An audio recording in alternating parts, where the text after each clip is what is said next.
vous adorez, vous et les médias, le côté closer, vont-ils divorcer? Moi. Ça n'a pas de sens, d'accord? Ouais. Nous sommes en train de recréer un mouvement. Mais pourquoi vous n'acceptez pas son mouvement à l'intérieur du Front National, puisque ça fait débat, et ça suffirait.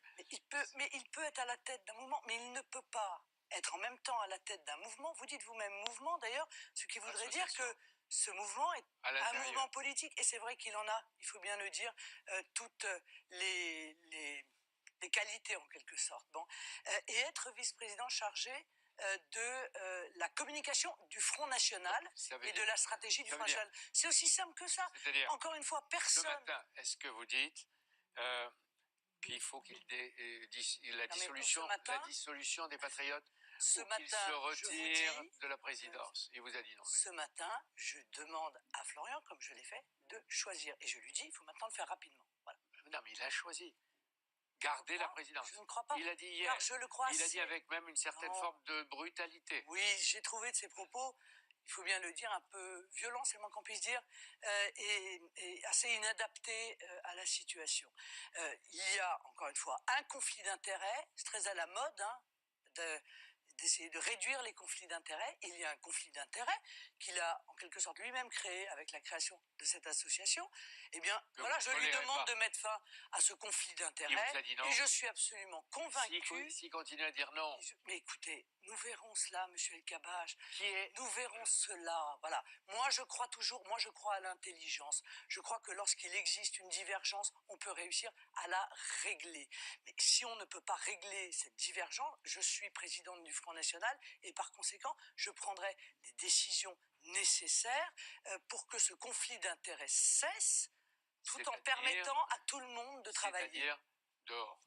Mais non, mais vous avez des drôles de méthodes dans les médias quand même. Dès que quelqu'un n'est pas d'accord avec vous, dehors. Non, mais enfin, non, monsieur El Kabbach. Le Front National a l'air d'être... Arrêtez de me citer, vous me faites peut-être plaisir. Vous pourriez me faire plaisir, mais ça ne fait pas plaisir. Est-ce que aujourd'hui... Ça n'est pas au niveau. Voilà. D'accord, ça n'est pas au niveau.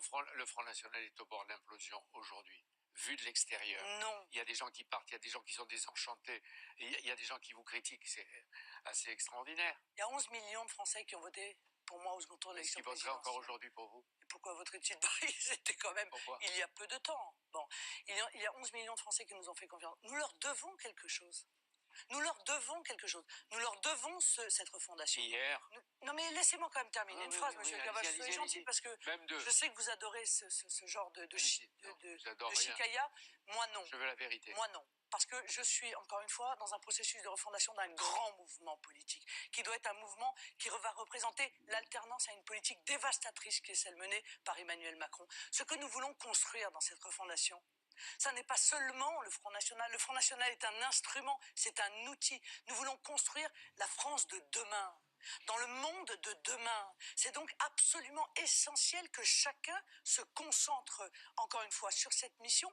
Nous le devons non seulement à nos adhérents, mais encore une fois, à nos électeurs, et nous le devons même à tous les Français. Hier, il a dit assez durement, c'est vous qui l'avez dit, assez violemment, qu'on lui mettait le revolver ou le pistolet sur la tempe. Est-ce que ce matin, vous tirez sur la gâchette? Vous l'appuyez? Je trouve ces propos inappropriés. Bon.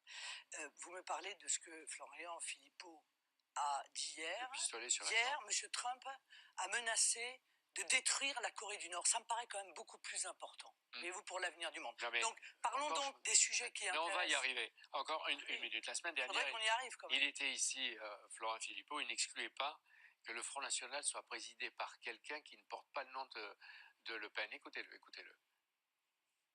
Pourquoi je dirais que je ne serai jamais candidat de ma vie? J'en ai absolument pas l'intention là. Je ne veux pas dire que je ne serai jamais candidat de ma vie. Est-ce que le Front National peut être un jour lointain, dirigé par quelqu'un qui ne porte pas le nom de Le Pen? Bien sûr que c'est possible. C'est un parti qui a des statuts qui prévoient l'élection de son président ou de sa présidente par les adhérents. Il se démasque, là? Mais absolument pas. Enfin, écoutez, vous il devient un rival. Bah ouais. Mais enfin, mais moi, je partage l'avis de Florian Philippot. Bien sûr que le Front National demain pourrait être dirigé par quelqu'un qui ne porte pas le nom de Le Pen. Il existe encore une fois, mais demain, même demain, il y a des élections dans quelques mois.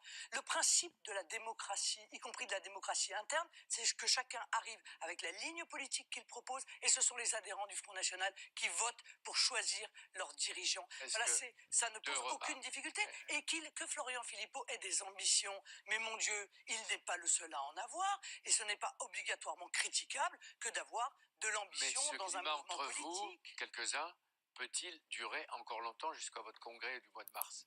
Mais le débat existe, il peut être vif. Bien sûr qu'il peut être vif, et alors? Non, mais il faut que ce soit tranché avant. Et alors? Et même si dans le cadre de ces débats, un certain nombre de dirigeants du Front National disent des choses avec lesquelles les autres sont en désaccord. Mais c'est le principe du débat, il faut accepter cela. Dans les deux sens. Mais bien sûr, dans les deux sens. Pourquoi vous n'acceptez pas Patriote? Mais c'est pas le sujet, nous ne parlons pas de fond. Une dernière chose. Ça fait 8 fois que vous posez la même question. Oui, parce que vous n'y répondez pas. Le conflit, le conflit a atteint, il y a quelques jours, un côté ou une proportion ridicule.